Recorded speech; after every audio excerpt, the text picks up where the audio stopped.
امام علی علیہ السلام اللہ کے بندوں کو درس اخلاق دے ہی رہے تھے کہ اتنی دیر میں آپ فرمانے لگے، اے لوگو یاد رکھنا، رمضان آنے سے پہلے اپنے مرحومین کو نہ بھولنا۔ تو ایک شخص پوچھنے لگا، یا علی وہ کیوں؟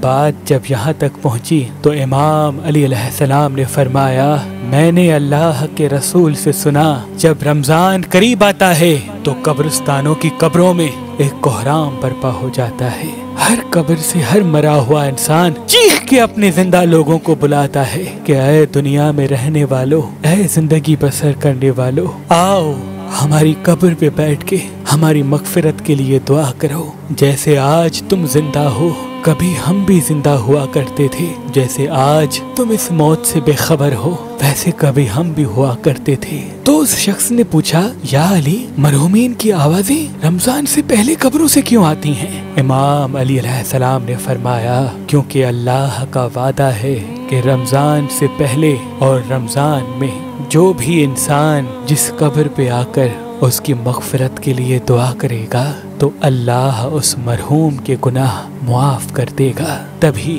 مرے ہوئے لوگ اپنی اپنی اولاد اور ان کے گھروں کی طرف دیکھتے ہیں کہ کاش ہماری اولاد میں سے کوئی ہماری قبروں پہ آ جائے اور ہماری مغفرت کے لیے دعا کرے۔ اللہ پاک نے اس زمین پہ انسانوں کے لیے ہزاروں نعمتیں عطا کی، ان نعمتوں میں ایک نعمت نیلم پتھر ہے۔